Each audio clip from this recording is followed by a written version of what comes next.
어머니, 이게 무슨 소리예요? 정말 집을 팔았다고요? 그래, 팔았어. 일주일 안에 나가. 어머니, 완전히 미치셨어요? 우리 보고 지금 어디로 가라는 거예요? 그건 니들이 알아서 해. 나도 이제 내 인생 살 거야. 엄마, 정신 좀 차려요.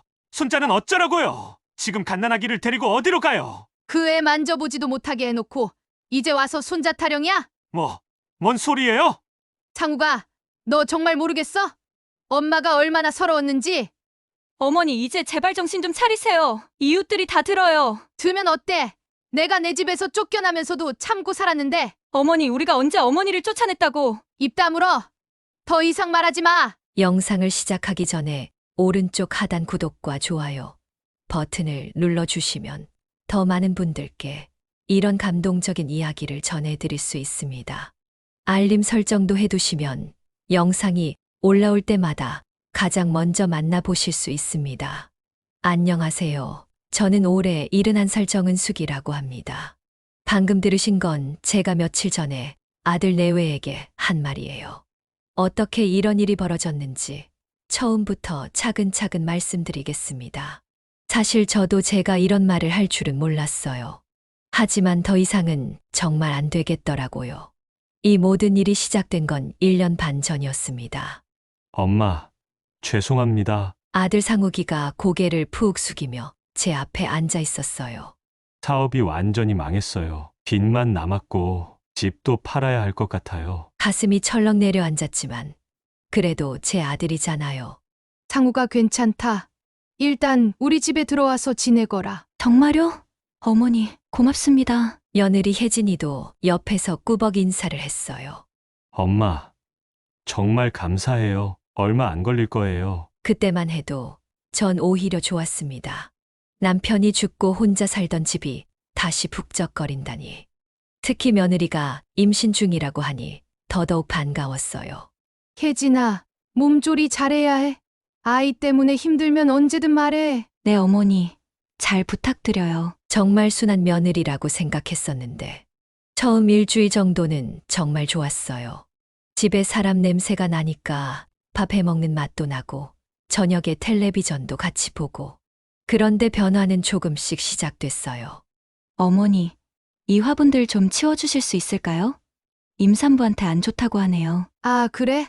알겠다. 베란다에서 20년 넘게 키우던 화분들을 하나씩 버렸어요. 아깝긴 했지만 손주를 위해서라면 뭐든 할 수 있었거든요.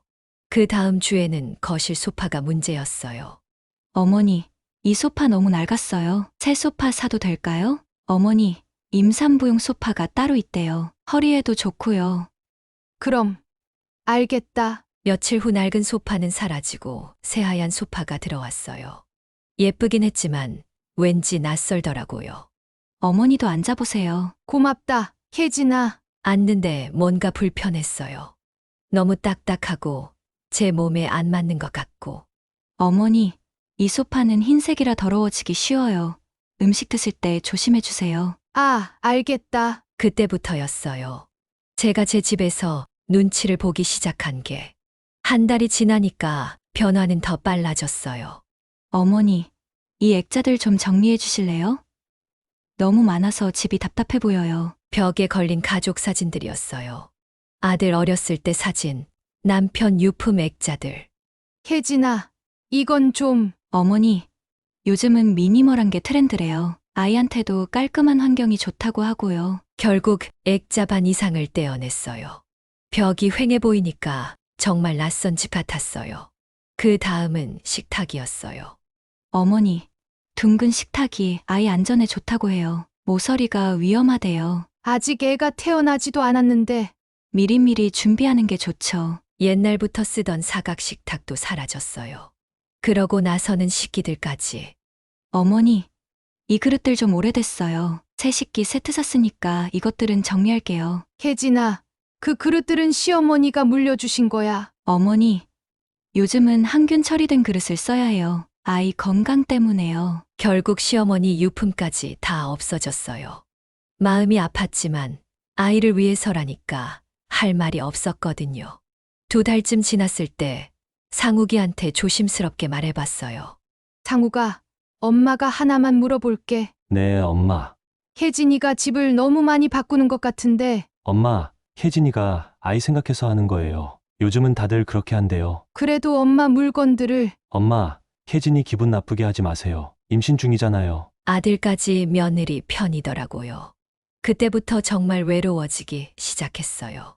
급기야 제 방까지 건드리기 시작했어요.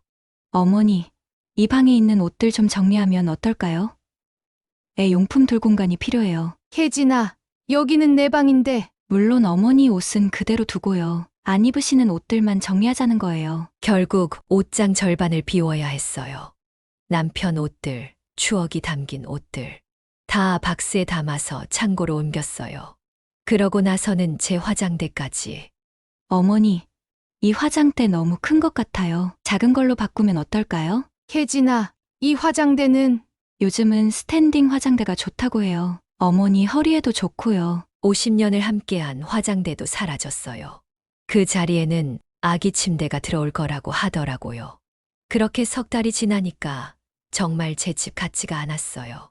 제가 사는 게 아니라 새 들어 사는 기분이었거든요.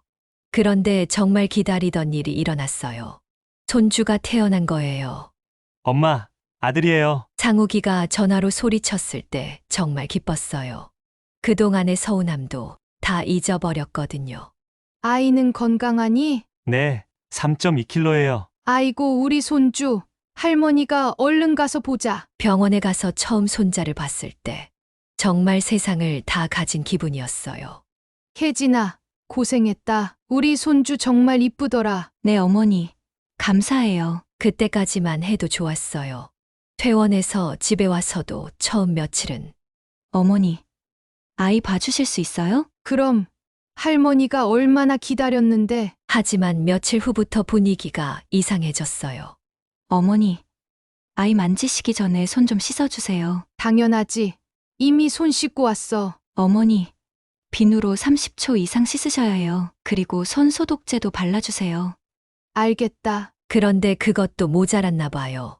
어머니, 옷도 갈아입고 오세요. 밖에 나갔다 오셨잖아요. 혜진아, 나 집에만 있었는데. 그래도 옷에 세균이 있을 수 있어요. 신생아는 면역력이 약해서요. 옷까지 갈아입고 와서 손자를 안으려고 하는데 어머니, 마스크도 써주세요. 마스크까지? 신생아한테는 감기도 위험해요. 마스크까지 쓰고 나서야 겨우 손자를 안을 수 있었어요.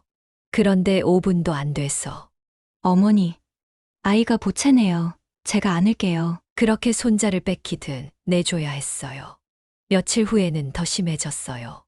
어머니, 아이 안으시기 전에 샤워하고 오세요. 샤워까지? 혹시 모르니까요. 혜진아, 그건 너무 심한 것 아니냐? 어머니, 아이 건강이 우선이잖아요. 결국 샤워까지 하고 와서 손자를 안았어요.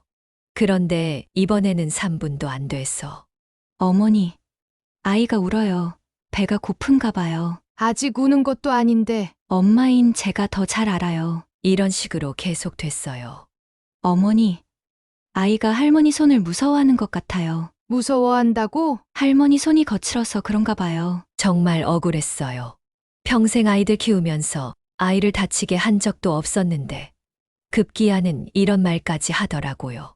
어머니, 할머니가 너무 자주 만지면 아이가 엄마를 못 알아볼 수도 있대요. 그게 무슨 소리냐? 육아서에서 봤어요. 신생아는 주 양육자를 구분해야 한다고.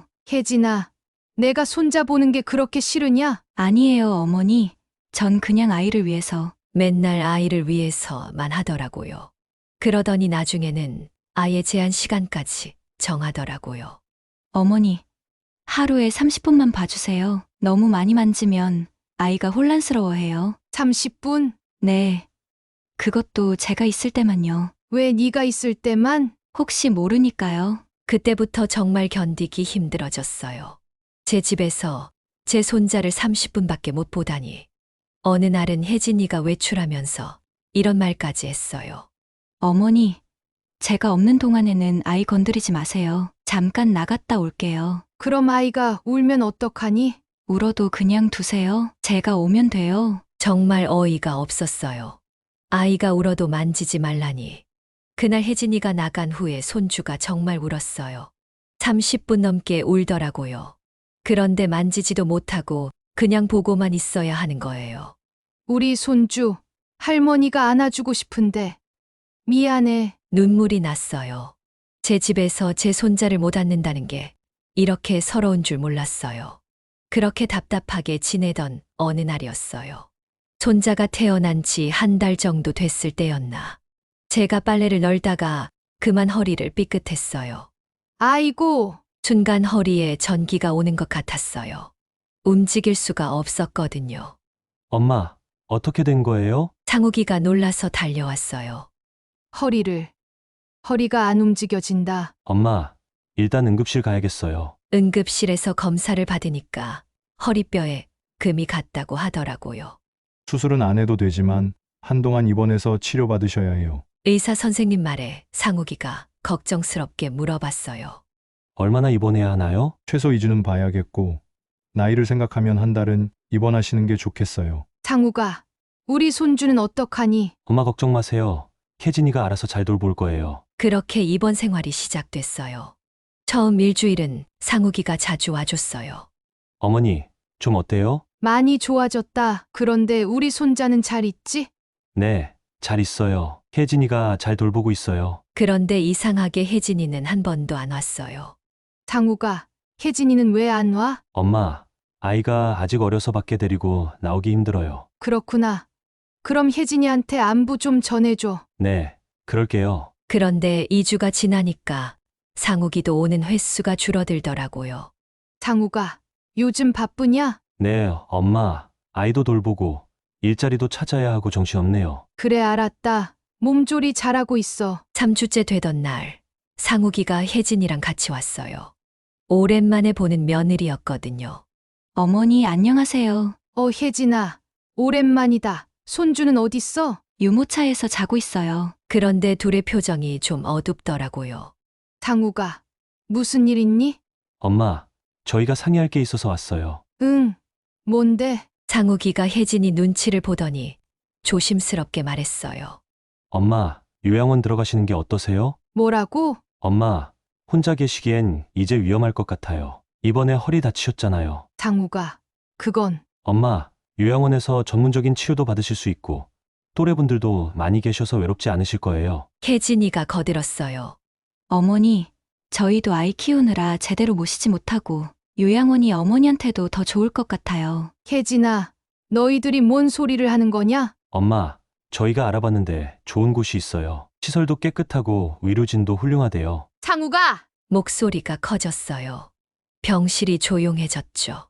엄마가 집에 가겠다는데 왜 요양원 얘기를 해? 엄마, 집에 계시면 또 다치실 수도 있잖아요. 그럼 니들이 조심히 모시면 되잖아. 어머니, 저희도 아이 때문에 정말 죄송해요. 혜진이가 고개를 숙였어요. 어머니 모시고 아이까지 돌보기엔 저희가 너무 힘들어요. 그 순간 정말 하늘이 무너지는 기분이었어요. 그러니까 너희들이 엄마를 요양원에 버리겠다는 거냐? 버린다는 게 아니라 그게 버리는 거 아니고 뭐야? 엄마, 목소리 좀 낮춰주세요. 다른 환자분들이 지금 그게 중요해? 정말 화가 났어요. 어떻게 제 자식이 이런 말을 할 수 있을까? 상우가, 엄마가 너를 어떻게 키웠는데? 엄마, 그건 너 아플 때 병원에서 밤새 간병하고 너 학교 보내려고 얼마나 고생했는데? 엄마, 그 은혜는 평생 잊지 않을게요. 하지만 지금은 지금은 뭐? 지금은 엄마가 너희에게 짐이구나. 눈물이 났어요. 평생 키운 자식이 이런 말을 하다니. 결국 요양원에 들어가게 됐어요. 마음의 준비가 안 된 채로요. 엄마, 여기 시설 정말 좋죠? 상욱이가 억지로 밝게 말했어요. 그래. 뭐라고 대답해야 할지 모르겠더라고요. 엄마, 불편한 거 있으면 언제든 연락하세요. 알겠다. 그럼 저희는 가볼게요. 그렇게 아들 내외가 떠나고 나니까 정말 막막했어요. 처음 일주일은 정말 힘들었어요. 낯선 곳, 낯선 사람들. 밤마다 울었거든요. 할머니, 괜찮으세요? 룸메이트 할머니가 걱정해 주셨어요. 괜찮습니다. 처음엔 다들 그래요. 저도 많이 울었어요. 그러셨어요? 네. 그런데 적응되더라고요. 여기도 나름 살만해요. 그 할머니 말처럼 조금씩 적응이 되긴 했어요. 하지만 마음 한구석은 계속 아팠거든요. 한 달 정도 지났을 때 상욱이가 면회 왔어요. 어머니, 어때요? 많이 좋아지셨죠? 응, 우리 아이도 많이 컸어요. 이제 목도 가누고. 그래. 우리 손자. 상우가 엄마 집에 가고 싶다. 엄마, 여기도 좋긴 한데 그래도 집이 그리워. 엄마, 조금만 더 계세요. 아직 치료도 다 안 끝났잖아요. 허리는 이제 괜찮아. 그래도, 상욱이가 곤란해했어요. 2달째 되던 어느 날 반가운 사람이 왔어요. 은수가 경이야. 오랜 친구 경이었어요. 40년 넘게 알고 지낸 절친이거든요. 야, 왜 이런 데 있어? 경이야. 경이한테는 처음부터 끝까지 다 털어놨어요. 뭐, 그 며느리가 그랬다고? 응. 야, 은수가 너 미쳤구나? 뭐 그런 걸 왜 다 참고 있었어? 그래도 아들이 사업 실패해서 사업 실패한 게 네 잘못이야? 도와주는 것도 한계가 있는 거야. 경이가 화를 내더라고요. 야, 그리고 손자 못 만지게 하는 건 정말 말이 안 돼. 할머니가 손자 보는 게 당연한 거 아니야? 그러게.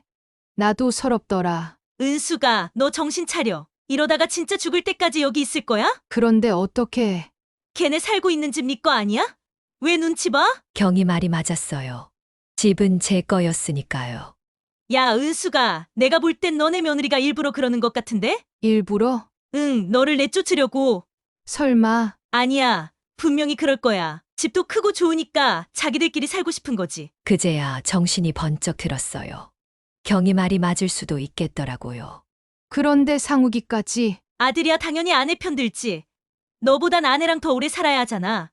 경이야. 은수가 정신 차려. 넌 아직 젊어. 71살이 뭐가 늙었어?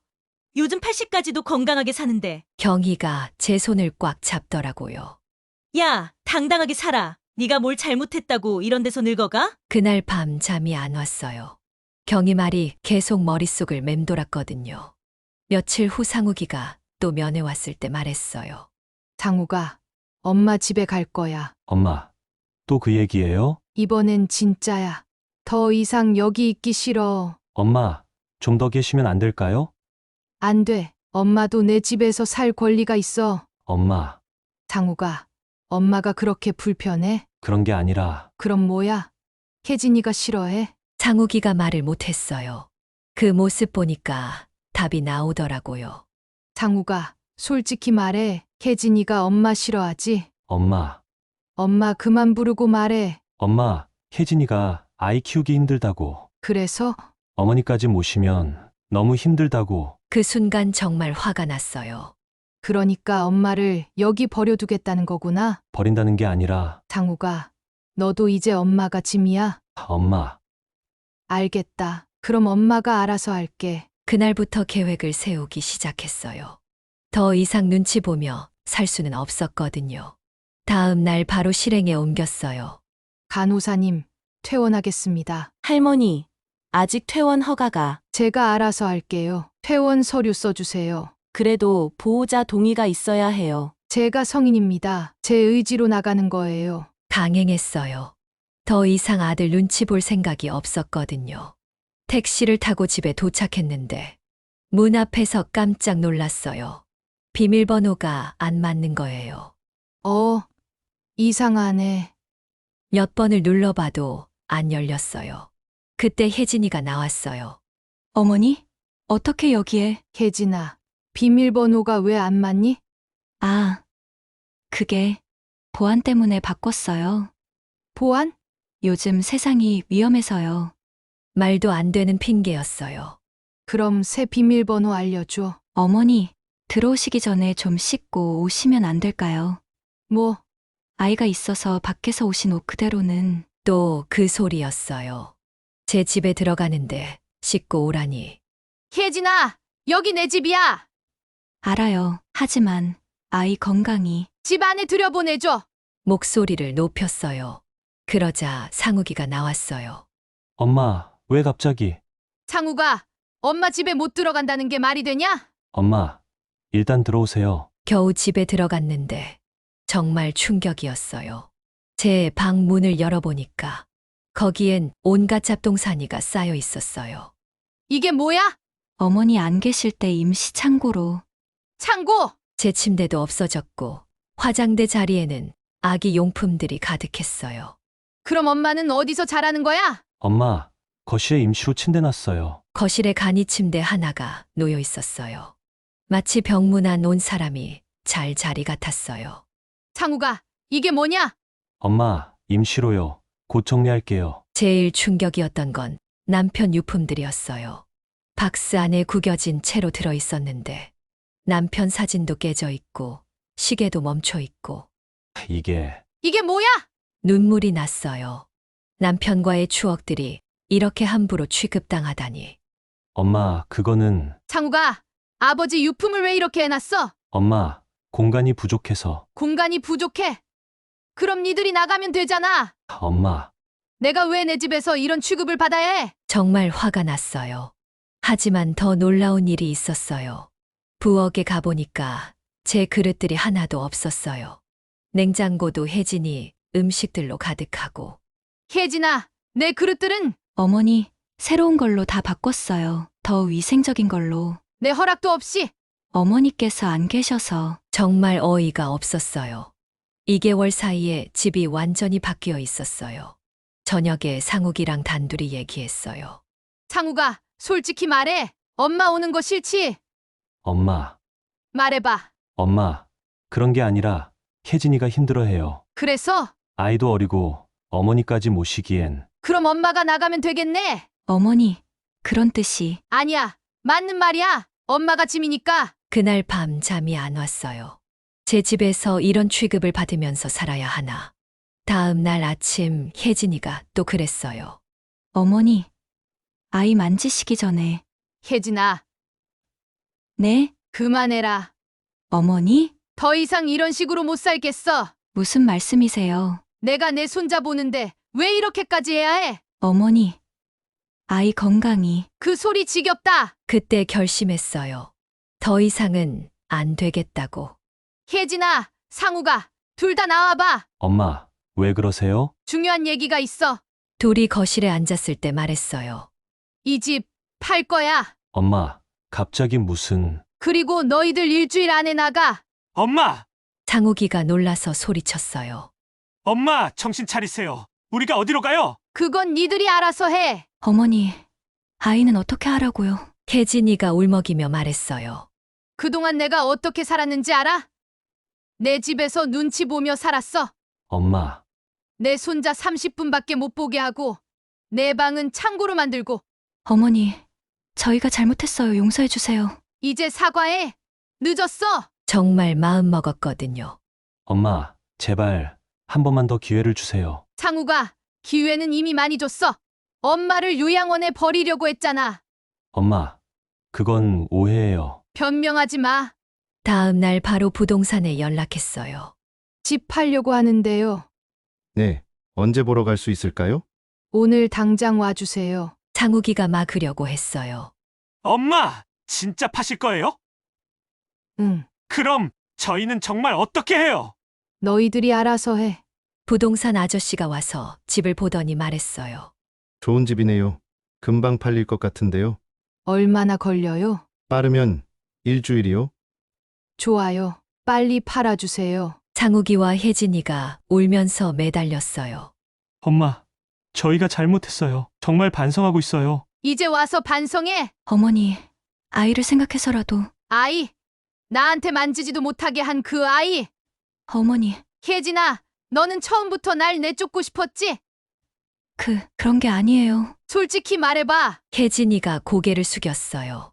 답이 나왔죠. 일주일 후 정말로 집이 팔렸어요. 엄마, 정말 이러실 거예요? 응, 너희들 오늘까지 나가. 어머니, 저희가 어디서 살아요? 그동안 벌어놓은 돈 있잖아. 전세라도 구해. 어머니, 그리고 상우가, 앞으로 연락하지 마. 어머니!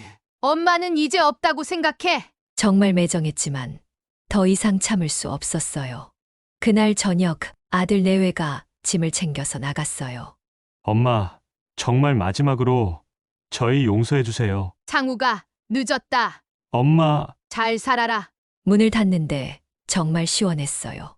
답답했던 가슴이 뻥 뚫린 기분이었어요. 이제 집도 정리하고 저는 고향으로 갈 거예요. 남편 고향에 작은 집 하나 사서 조용히 살 거예요. 이제야 진짜 자유다. 혼자 중얼거렸어요. 처음엔 무서웠어요. 혼자 살아가야 한다는 게. 하지만 이젠 아니에요. 눈치 보며 사는 것보다 혼자 사는 게 100번 낫거든요. 여러분, 나이 들었다고 해서 자식들 눈치 보며 살지 마세요. 우리도 당당하게 살 권리가 있어요. 아무리 자식이라도 선을 넘으면 안 되는 거예요. 특히 며느리들. 시어머니를 너무 우습게 보지 마세요. 그리고 아들들도 마찬가지예요. 아내 편만 들지 말고 어머니 마음도 좀 헤아려 보세요. 저는 이제 새로운 인생을 시작할 거예요. 71살이지만 아직 할 일이 많거든요. 고향에 가서 작은 텃밭도 가꾸고 동네 할머니들이랑 게이트볼도 치고 생각만 해도 기대돼요. 여러분도 힘내세요. 나이는 숫자일 뿐이에요.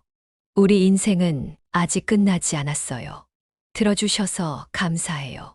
여러분도 이 영상을 보시고 용기 내어 새롭게 시작하시고 싶은 분이 있다면 댓글로 여러분의 이야기를 들려주세요. 구독과 좋아요, 알림 설정까지 해주시면 더 좋은 영상으로 보답하겠습니다. 노후의 이야기였습니다. 감사합니다.